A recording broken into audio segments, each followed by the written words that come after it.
en este pasaje bíblico quiero enfocarme netamente en lo que es la fe y el acto profético o el acto de fe que hace Jacob en este momento. Por eso el título de este mensaje es Acciones de Fe. Acciones de fe. Ya que la Biblia declara que la fe sin obra es muerta. La fe siempre trae consigo una acción. Por lo tanto, Jacob no se quedó de brazos cruzados. En la historia que leemos podemos darnos cuenta, el suegro de Jacob, Labán, hace un negocio, un contrato con él para pagar su sueldo. Y ellos quedan en un acuerdo de que todo el ganado pintado, manchado, todo era para Jacob. Ese era el pago de él. Y el hombre Labán le dice, está bien, no hay problema, vamos a hacerlo así. Pero el hombre enseguida sacó todas las ovejas pintadas y dejó las ovejas de un solo color, se las dejó a Jacob, como diciendo, estas ovejas de un solo color es imposible de que den el ganado manchado. Y todas las pintadas se lo dio a los hijos y los mandó de diferencia 3 días de camino para que no se ligara el ganado. Pero cuando usted y yo le servimos a un Dios justo, a un Dios el cual actúa o entiende lo que es fe, ya que en el cielo hay un solo lenguaje y es fe. Dios oye fe. Cuando usted habla, usted y yo deberíamos de hablar conforme al lenguaje de Dios. Nosotros muchas veces podemos hablar con la razón o bajo la razón, pero quiero decirte, la fe comienza cuando se termina la razón. Es imposible creer cosas que son ilógicas a la razón humana.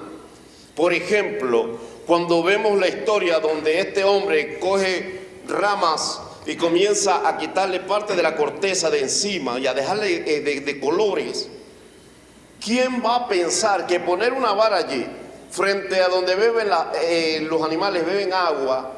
¿Quién va a pensar que por las ovejas ver aquella madera, aquella vara, eso va a cambiar la genética de él? ¿Quién va a pensar o quién va a creer? ¿A quién se le ocurre creer que una vara, porque tenga 2 colores, el animalito que la mire va a cambiar su genética? Eso es una total locura. Pero la fe se trata de romper con todo lo establecido en la lógica humana. Y eso es lo interesante de este acto.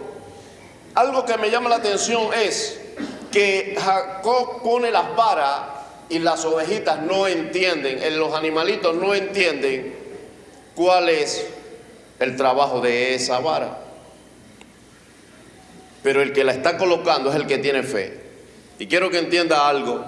Hay cosas que cualquier persona que le sirve a Dios va a hacer, y quizá usted y yo estamos mirando pero no entendemos, y cuando no entendemos juzgamos, e incluso algunas veces nos tomamos la atribución de condenar algo que no entendemos. Cuando algo rompe con la lógica humana, el ser humano se incomoda, se inquieta e incluso juzga y condena.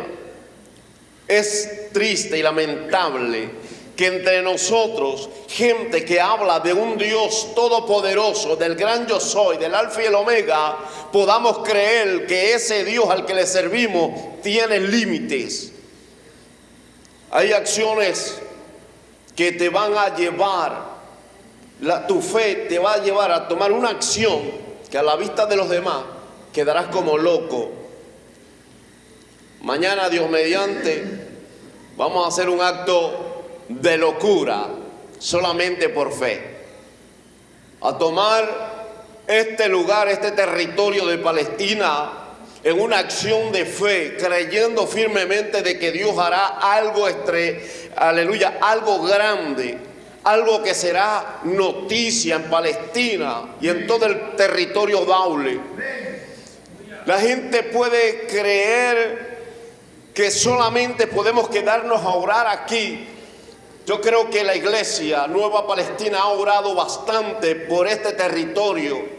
Pero ahora es tiempo de una acción diferente, de una acción donde la batalla no se pelea en el mundo o en el terreno natural, sino en el terreno espiritual. La Biblia declara de que cuando los amalecitas le hicieron frente al pueblo de Israel en el desierto, la Biblia declara de que Moisés se va a lo alto, en una montaña. Ya desde ese lugar él puede ver toda la batalla del pueblo de Israel contra los amalecitas. Y dice la Biblia que cuando Moisés levantaba sus manos, el pueblo prevalecía en la batalla. Pero cuando bajaba las manos, el pueblo perdía. Óyeme, cualquiera que tuviera la espada en sus manos, como en este caso el líder era Josué en el campo de batalla, en la batalla física era Josué, quizás algunos mirarían a Moisés y dicen, pero si Moisés es el líder principal, ¿por qué no está aquí abajo? ¿Por qué no tiene una espada? ¿Por qué está allá arriba? Así es fácil. Lo que muchos no entendían era que Moisés estaba librando una batalla en el mundo espiritual, porque una batalla física en el mundo material, en el mundo físico, no se gana jamás si no se ha ganado en el mundo espiritual. Por eso es que cuando este hombre levantaba las manos al cielo, me gustó una vez que el pastor Juan decía, esto es una señal de socorro, es la señal internacional. Tú levantas las manos y esto es socorro. Y qué bonito es cuando uno le dice, Dios, socorro, dependo de ti, Dios, ayúdanos. Como decía el salmista, levantaré mis ojos a los montes y diré, ¿de dónde vendrá mi socorro? ¿De dónde viene mi socorro? Mi socorro viene de Jehová, que hizo los cielos y la tierra. Y Moisés levantaba las manos y Dios enviaba el socorro y empezaban a ganar. Pero en el momento que este hombre se cansó y bajó las manos, óyeme bien, es una acción que quizás para muchos de los que están allá abajo peleando no entendían. Como los animalitos iban a beber agua, miraban la vara y no entendían, pero el que puso la vara sabía lo que estaba haciendo. Así como Moisés en el monte levantando las manos, él sabía lo que estaba haciendo, y aunque ellos no entendían, ellos tenían victoria. Y cuando él bajaba las manos por el cansancio, ellos perdían, ellos no entendían, pero él sabía, Moisés sabía lo que estaba ocurriendo. Lo hermoso es cuando tienes a gente que sabe apoyarte, gente que en vez de condenarte y juzgarte, lo que hacen es tomar la iniciativa y decir, y dice la Biblia que Ur y Aarón pusieron una roca, sentaron a aquel hombre, a Moisés, y cada uno tomó su mano y levantaron las manos del sacerdote, del hombre de Dios. Y Moisés, con sus manos levantadas, gracias a la ayuda de Ur y de Aarón, el pueblo pudo ganar la batalla. Yo no sé a quién usted va a tener que hacer. Alguien puede estar haciendo un acto de fe, pero quizás va a necesitar tu ayuda también. En el nombre de Jesús, porque la victoria es en unidad. Hay victorias que usted y yo podemos pelear solo. Quizás hay momentos donde usted y yo podemos orar por algo en específico y podemos librar la batalla solo, pero hay batallas que no se ganan solo. Hay batallas donde necesitamos la ayuda de los demás. Hay batallas espirituales como en la guerra que hay aquí en este territorio Daule. No depende del pastor, no depende de una sola congregación, depende de todo. No depende de la fe de un solo hombre, depende de la fe de muchos. Por eso hoy nos hemos unido creyendo de que Dios trae un nuevo renacimiento en esta tierra de Palestina, donde Palestina entenderá de que hay Dios sobre esta tierra y todo pacto diabólico del pasado se rompe en el nombre de Jesús. Alabado sea Dios. Recuerdo que en una ocasión en la iglesia pastoreando en Venezuela hicimos una vigilia y salimos a orar, y recuerdo que alguien me decía, pastor, en ese territorio no podemos entrar, ahí están los delincuentes, ahí se esconden un gran grupo de delincuentes. Y cuando yo escucho eso de mi gente, yo digo, hey, entonces para ese lugar donde quiero ir, es allí donde vamos a hacer el culto. Y nos fuimos a hacer la actividad. Y después, haciendo una vigilia, comenzamos a ungir y fuimos a ese lugar. Había un redondel en ese lugar y comenzamos a ungir con aceite y comenzamos a orar, creyéndole a Dios. ¿Sabe? todo ese poco delincuente que estaban allí, Dios le dio una palabra profética a ellos. Entonces no pasó mucho tiempo donde cayeron en división entre ellos mismos, en una guerra campal entre ellos, lo cual algunos perdieron la vida lamentablemente, pero muchos corrieron a los pies de Cristo. Y ya ese lugar no era la guarida de delincuentes, sino que Dios comenzó a cambiar la situación de ese lugar. Hay lugares que no están registrados delante de los mapas del gobierno. Hay lugares, quizás algunas invasiones, por decirlo de esa manera, algunos pueblos que no están registrados en ninguna parte del gobierno, ninguna alcaldía, ninguna gobernación, nadie los tiene registrados, pero existen. ¿Sabes qué? Esos lugares es donde se abren puertas espirituales poderosas, donde Satanás levanta, por decirlo de alguna manera, cuarteles del mal. Se levantan personas siempre influenciadas hacia lo malo, en lugares que no están registrados para el gobierno. Usted dirá, pero pastor, yo conozco un montón que están registrados y hay bastante delincuencia. Le estoy hablando directamente de estos sectores donde no están en el mapa, no salen registrados. En ese lugar ocurre algo, un suceso. Casi siempre pasa lo mismo. La gente comienza a tener sueños y le llama mucho la atención los sueños que tienen. Los sueños casi siempre se parecen tener un significado. Óyeme bien. Y lamentablemente hay iglesias que se levantan en esos lugares. Y cuando la gente comienza a soñar dentro de la iglesia, entendiendo que los sueños tienen una interpretación de parte de Dios también, pero Satanás también sabe molestar con sueños que no provienen de Dios, y lo que hacen es causar, aleluya, que la gente se comience a alterar emocional, espiritualmente, y comienza a causar división dentro de los hogares. Aún dentro de la misma iglesia puede traer controversia y pleitos. Si se desconoce lo que es el territorio, cómo está, aleluya, espiritualmente gobernado el mundo espiritual, si no lo sabemos, podemos ser víctimas de estos ataques diabólicos. Por eso doy gracias a Dios por el pastor Juan, nuestra hermana Diana, en su esfuerzo por hacer una buena labor en este lugar de Palestina. Yo no sé si ustedes están enterados de todo el trabajo, quizás algunos ignoran algunas cosas, pero quiero decirles, un trabajo espiritual ya realizado durante todos estos meses va a comenzar a tener su resultado favorable. Mañana se marca un antes y un después para esta comunidad y para todo el territorio Daule. Creo firmemente de lo que Dios va a hacer en este territorio de Daule solamente va a comenzar por este lugar de Palestina. Palestina es declarado como epicentro de un mover del Espíritu Santo sobremanera. Esta tierra entenderá de que la iglesia no fue plantada para llenar un espacio, sino para gobernar, para ejercer autoridad de parte de Dios en el mundo espiritual y en el físico también. Dios está llamando a su pueblo. Dios ha inquietado a muchos. Alguien me llamaba hace unas semanas atrás, una líder nacional, y me decía, tengo algo en mi mente, tengo una visión. Y me dice, quiero, no sé, es como si fuera una locura, ¿verdad? Salir a ungir las calles, algunos lugares estratégicos donde están las iglesias.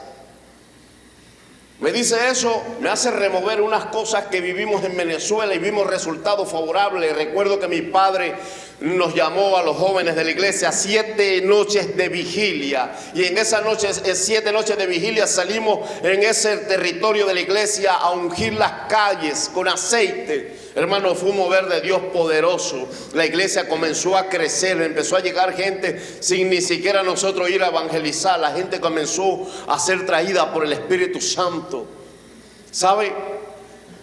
Y la persona cuando me hablaba de eso, me hizo recordar aquello y la inquietud que tenía de hacer algo parecido allí en Colimes. Cuando el pastor me dice de este trabajo que va a realizarse aquí en Palestina, entendí que lo que aquella mujer tuvo en su espíritu fue un mover de Dios, lo cual estaba ocurriendo en otros líderes sin saberlo. Quiere decir que este es el tiempo aceptable de Dios, en el cual Él traerá refrigerio a Palestina, donde la gente que ha llorado sus muertos ahora verá la gloria de Dios en sus vidas. Aquella gente que no ha entendido el porqué de los problemas, de las situaciones adversas, solamente un resultado traerá todo eso, y es que la gente correrá a Dios, la gente correrá al conocimiento de Jesús, a ver la vara puesta, aleluya, a su nombre. Óyeme bien, Jacob puso la vara, y ¿sabe qué me hace recordar la vara? Un madero que se levantó en el Gólgota, aleluya. Algunos dicen, ¿qué es el Gólgota, pastor? La calavera, es lo mismo, donde estaba la cruz de 3 hombres, y el del centro era conocido como el rey de los judíos, Jesús. ¿Sabe qué ocurre con la gente que ve la cruz? Su vida comienza a ser transformada. Las ovejitas, los animalitos no sabían, ellos veían el madero, pero ellos no sabían que eso estaba influenciando en sus vidas, en sus genes, para crear animalitos pintados con manchas. Ellos no lo sabían, solamente veían la vara y ellos accionaban y se procreaban, y en la genética estaba ocurriendo algo. Y así te dice el Señor, iglesia, no hagas de tu cambio, de tu transformación, una idolatría. Debes de entender que muchas veces en el camino nos enfocamos solamente en nosotros. Por eso siempre va la misma oración: Señor, cámbiame, Señor, transfórmame, Señor, ayúdame, Señor, Señor. Y andamos caminando este camino del Señor solamente fijando la mirada en nosotros. Ya basta de estar pensando solo en nosotros. Aleluya. Yo sé que usted va a pensar, pastor, pero ¿cómo no voy a desear cambiar? Desear cambiar para agradar a Dios es bueno, pero por favor, debes de ver el madero de la cruz. Amén. Debes de aprender a fijar los ojos donde es. Yo le pregunto a usted, cuando usted va a la oración, ¿dónde fija usted la vista? ¿En usted? ¿En sus errores? ¿En sus defectos? ¿En sus debilidades? ¿Sabes cuándo yo fijo mi visión en mis errores, en mis defectos? Cuando siempre estoy orando lo mismo: Señor, ayúdame, Señor, cámbiame, Señor, transfórmame, Señor, no puedo, Señor, perdona mi pecado, Señor. Eso es síntomas de alguien que ha fijado su visión en sí mismo y ha dejado de ver el camino. Me encanta que el Señor dice: yo soy el camino. Si en Burgos tú vas manejando tu camión y tú quitas la mirada del camino, ¿qué puede ocurrir? Puedes chocar, te puedes matar a otro, puedes hacerle daño a un montón de gente, ¿sí o no? Eso es lo que está ocurriendo cuando quitamos la mirada de donde debemos ponerla. Y usted me dice: pastor, pero ¿cómo es posible eso? ¿Cómo puedo cambiar si veo la cruz, si veo el camino? Sencillo, cuando empezamos a ver a Jesús y comenzamos a entender y a saber en nuestro ser de que Él nos ama, comenzamos a entender que el sacrificio en la cruz fue por mí, entonces yo comienzo a enamorarme más de Él, y entre más lo conozco, más quiero tener intimidad con Dios. Entonces mi oración no va fijada en mis defectos, sino: Señor, te amo, Señor, te adoro, eres perfecto, eres único, oh Señor, te amo, te amo. Usted se olvida de sus defectos y se enamora cada vez más de Jesús, se enamora más del camino, y entre más te enamoras del camino, más avanza. Y cuando te das cuenta, dice: no sé cómo he cambiado, cómo he dejado de hacer tantas cosas, pero es que me tiene tan enamorado, es que he puesto los ojos en la cruz, que ahí es donde está mi fuerza, de allí proviene la genética de Dios en mi espíritu. Por eso es que he podido dar frutos dignos de arrepentimiento. Por eso es que han podido, aleluya, fluir en mi vida, en mi espíritu, el fruto del Espíritu. Porque has fijado tus ojos en Jesús. Y usted dirá, pero ¿qué tiene que ver esto con el acto que vamos a hacer o con lo profético? ¿Qué puede hacer? Hey, si usted aprende a ver a Jesús y a enamorarse más de Él, tu vida va a cambiar por sí sola. Cuando eso, y cuando tú empiezas a mirar a Jesús, sus cualidades, todo su amor, todo lo hermoso que es Él, y te enamoras más, comienzas a cambiar solito. ¿Sabe qué? La gente que Dios va a traer por ahí, por esa puerta, va a comenzar a ver y dice, esta gente está enfocada en otra cosa que no es lo que yo estoy enfocado. Yo estoy viendo mis debilidades, pero yo estoy aprendiendo de esta gente que hay que ver es a Jesús y a su nombre. Gloria a Dios. Usted y yo vamos a poder enseñarle a la gente que Dios traiga a la iglesia cómo es que se camina en este camino. No es basado en mis méritos, aleluya. Óyeme bien, usted que va a ir mañana a hacer la oración. Nosotros debemos de tener claro algo, todos, por favor. No es por tus méritos, no es por mis méritos de que Dios hace algo, porque a veces creemos que es porque yo lo he hecho bien, Dios va a hacer algo bien. Si yo lo he hecho mal, Dios me va a castigar y me va a matar. Escúchame bien. Es por los méritos de Jesús. No estoy diciendo que usted haga lo que usted quiera, que Dios igual va a hacer. No. Porque cuando usted se enamora de Jesús, usted hace lo correcto. Amén. Cuando usted ama al Señor, usted comienza a hacer lo correcto. Mientras mucha gente está predicando, hay que apartarse del pecado, tenga cuidado, te vas a ir para el infierno, te vas a perder. Mientras la gente anda pensando en la maldad, en el pecado, en cómo perderse, el hombre de Dios, la mujer de Dios que ama a Jesús, solamente sabe entender qué es lo que debo de seguir haciendo en el Señor, cómo es la presencia de Dios, que la presencia de Dios lo cambia todo. El Señor dice, aleluya, esto es hermoso, dice el Señor a Moisés, hey, mi presencia irá contigo y te dará paz. Esa inquietud que tienes por querer cambiar no proviene de Dios. Ese señalamiento siempre en tu conciencia de lo malo que has hecho, del pecado que cometiste el mes pasado, y ese señalamiento no proviene de Dios, porque la presencia de Dios te dará paz. Y cuando entramos en la presencia de Dios sentimos paz, estamos tranquilos, sentimos bien, Señor, gracias. Es más, cuando entramos en la presencia de Dios lo sabemos, porque cuando salimos de ella queremos conseguir con aquel que discutimos hace un poco de años y queremos abrazarlo. Queremos conseguir a la persona que quizás tuvimos alguna diferencia y queremos decirle, perdóname, te amo. Eso lo hace la presencia de Dios. Y la pregunta es, ¿y cómo piensas de esa manera cuando sales de la presencia de Dios? ¿Cómo piensas así? ¿Por qué no ves tus errores? No. Simplemente quiero agradarlo a Él. Y sale de manera espontánea. Cuando nosotros vamos a orar por este territorio, Satanás va a poner en tu mente, pero es que tú no calificas, es que tú no tienes la autoridad. Es que tú no tienes poder, Burgo, tú no tienes poder para estar orando ni reprendiendo nada.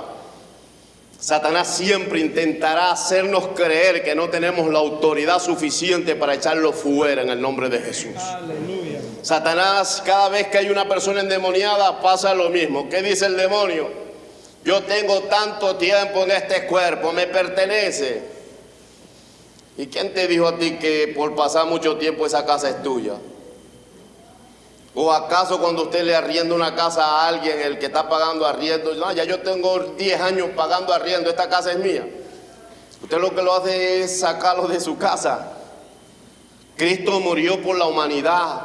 Y ningún demonio tiene ningún contrato firmado con la gente para quedarse toda la vida en su alma, en su espíritu. La gente tiene que entender de que Cristo es el amo, Señor, dueño, Rey de Palestina. Y Cristo ha venido a este lugar para implantar su reino en los corazones. Alabado sea Dios.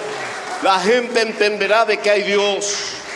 No importa cuánto tiempo Satanás ha tomado las calles de Palestina, no importa cuánta extorsión y cuánta malicia del diablo se ha movido en esta tierra, la gente que se fue de Palestina querrá volver para levantar sus negocios otra vez. La gente que vendió su casa deseará volver a esta tierra llena de bendición y de gracia de Dios, porque la gloria postrera de Palestina será mayor que la primera. Si alguien alguna vez vio la gloria de Dios en esta tierra, no se comparará con lo que Dios hará en esta tierra. La gloria postrera no tiene nada que ver con lo físico.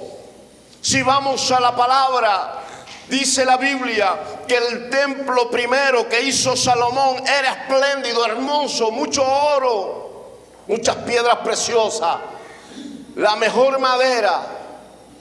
Pero cuando estaban reconstruyendo otra vez la casa del Señor, el templo, en los tiempos del profeta Ageo,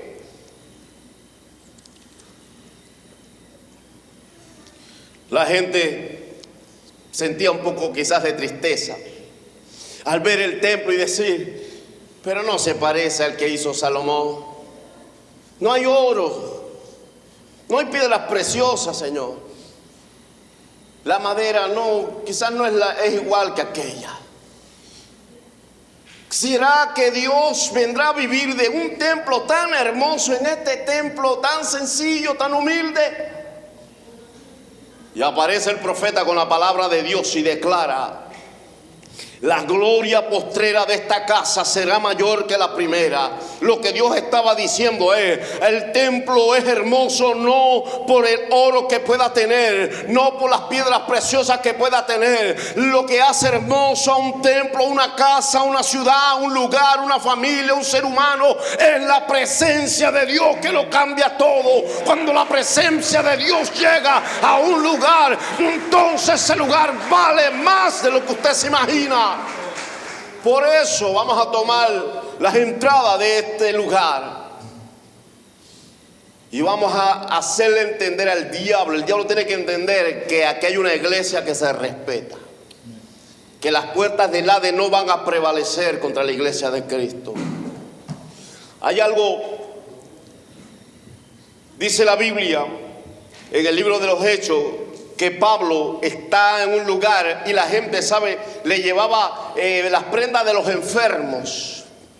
No podían llevar el enfermo, no había mucha ambulancia, no había ambulancia. Y llevaban ropa de los enfermos para que el hombre de Dios, el apóstol, orara. Y él oraba y ellos se llevaban las prendas, se lo colocaban a los enfermos y se sanaban.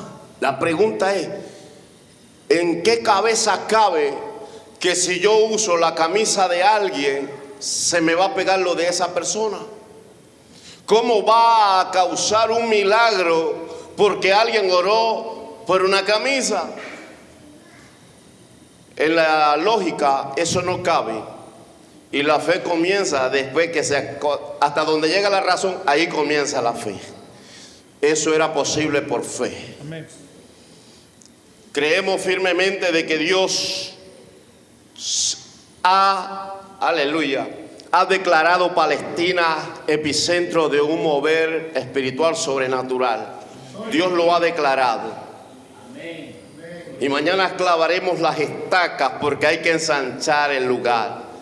Hay que ensanchar las estacas, hay que llevar las escarpas, hay que extenderlas, hay que hacer ver en el mundo espiritual quién es el que gobierna esta tierra. Los principados, los demonios, las potestades diabólicas van a tener que salir corriendo, porque como dice la Biblia, por un camino vendrán contra ti, pero por 7 huirán. Dios es el Dios que pone en fuga a Satanás, y la iglesia Nueva Palestina ha entendido de que de la mano de Dios puede caminar victoriosa. La iglesia Nueva Palestina entendió de que si colocamos a Dios en el lugar, en Palestina cambiará para siempre. Alabado sea Dios. Y en mi corazón hay un deseo ardiente, y es ver a todos aquellos que un día, tiempo pasado, empuñaron las armas para defender el pueblo, para defender a la localidad, para defender los comercios. Ellos tienen una razón. Ellos intentan hacer la justicia a su manera, de proteger a su manera.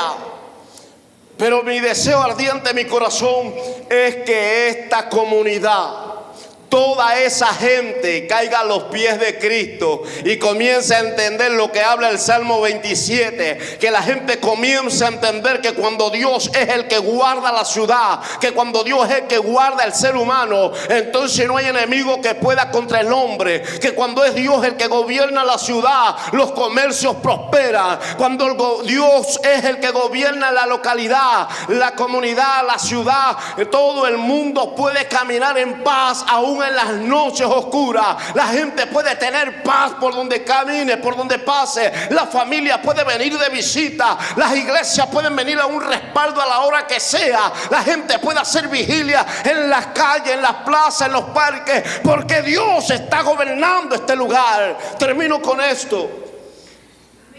Dice la Biblia que cuando Jesús aparece en escena para predicar, Él hace una declaración parecida a la del profeta Juan el Bautista. Y las palabras fueron: arrepentíos y convertíos, porque el reino de los cielos ha llegado. Por lo tanto, Palestina, aquí no hay negociación con el diablo, aquí no hay negociación con el delincuente, aquí no hay negociación con nadie. Aquí es arrepentíos y convertíos, porque el reino de los cielos se establece en Palestina para cambiar la historia de nuestra tierra. Y los pactos satánicos de los antepasados caerán rotos en el nombre de Jesús, porque Dios gobierna sobre esta tierra. Alabado sea Dios. Un acto profético, una acción ilógica que no cabe en la razón humana. Nunca le pida a Dios que mate a los delincuentes. Jamás haga eso usted. Nunca. Tenga misericordia de todo delincuente. Por eso allá en Colima tenemos la oración: Señor, conviértelos. Señor, toca sus vidas. Yo sé que tú tienes mucha gente en esas bandas delictivas. Yo sé que tú tienes gente que te va a servir, que te va a adorar, que va a ser alguien que va a salvar a muchas otras personas, que serán pescadores de almas en el nombre de Jesús. Y lo estamos creyendo y lo vamos a ver. Y no se sorprenda cuando en las noticias aparezca: fulano de tal, ex jefe de la banda tal, hoy es predicador. El fulano de tal había sido sentenciado a muerte, no podía tocar tal ciudad, pero es allí donde Dios lo está usando, transformando la vida de muchos jóvenes, de mucha gente armada está dejando las bandas organizadas y se están volviendo a Dios. Que eso sea la noticia que escuchemos en nuestro lindo Ecuador. Alabado sea Dios. Amén.